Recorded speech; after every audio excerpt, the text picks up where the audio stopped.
I wonder what Christianized Platonism looks like.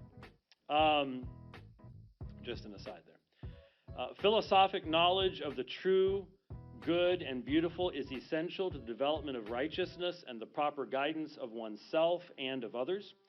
Philosophic knowledge can be attained by the rigorous application of reason through a process of dialectic.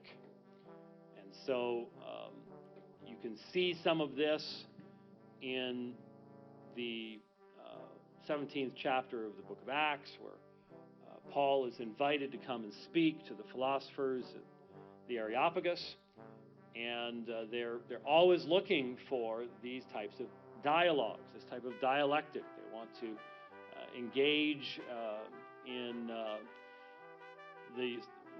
Socrates was well known for the Socratic dialogue, the means of instruction through question and answer, and this type of thing.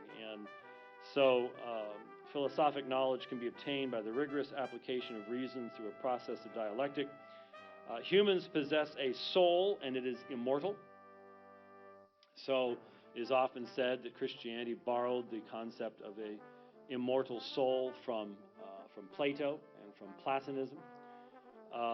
There is a spirituality and a rationality that pervades all the universe. So most of the Greek philosophers and Greek philosophic systems had some kind of ordering principle, very frequently referred to as the Logos, which is again why people look at John and go, oh, he's making a play for the Greek philosophers and so on and so forth.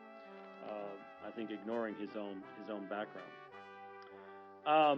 Then you have the Cynics. The Cynics. We have the term cynical, of course, which I've been accused of more than once, and especially when it comes to politics, that would be an appropriate description. I am cynical of every single stinking one of them. I don't care what party, I don't care what gender, or in between genders anymore. It doesn't matter to me. I am cynical of all of them. The Cynics taught that virtue is the highest good. Its essence is self-control and independence. Happiness comes from acting virtuously, which to them also meant using one's native intelligence to survive. So much for many of the millennials on college campuses.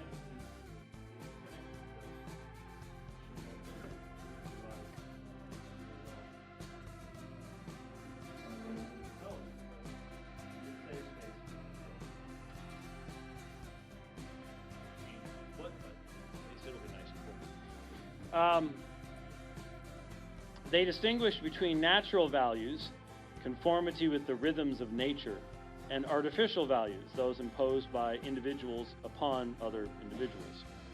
Ignorance of one's simple nature and its simple needs leads to unhappiness. Embracing unnatural values such as fame, wealth, success, achievements, pleasures, reputation, academic degrees, etc., leads to unhappiness. To some of you who know a little something about Eastern religion, we'll note some parallels here, especially within forms of Buddhism. There would be some real parallels as far as unhappiness comes from unfulfilled desires, and therefore it's the control of your desires that will end up providing you with happiness once you just simply get rid of all the wrong desires.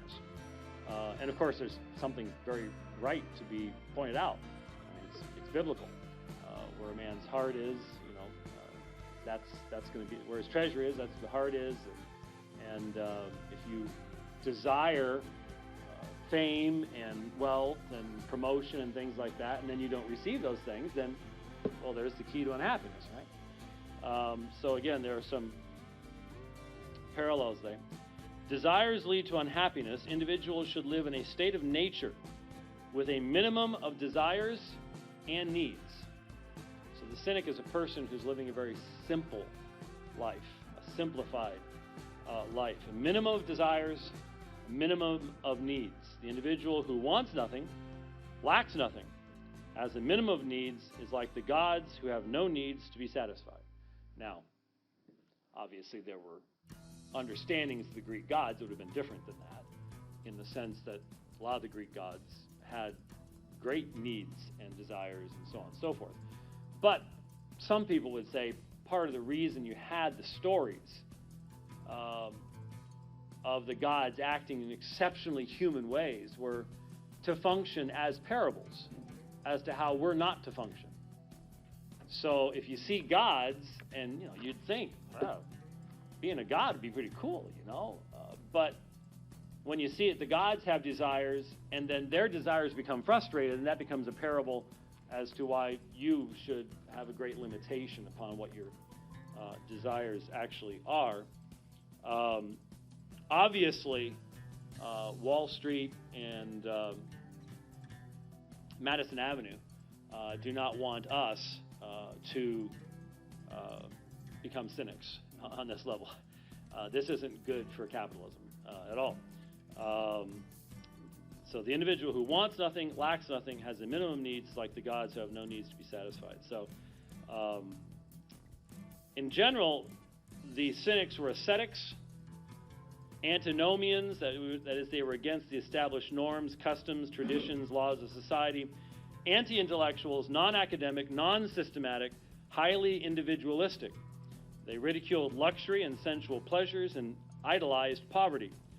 They despised the speculative theories of the academics, which they thought had no practical benefit for the individual, but enslaved him with false obligations.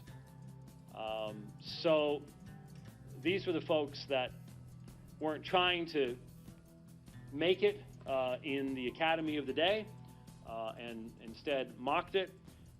And of course, when you ridicule luxury and idolize poverty, one of the things we'll see in the early church is, well, we'll see it throughout church history, is you'll have these groups that will develop that eventually end up prohibiting marriage for various sundry reasons. And of course, we even are warned against such groups in the New Testament. But it happened over and over again. And they all had the same fate. Generally, they die out quickly. And there's a couple of reasons for that. I think fairly obvious ones when you think about it. But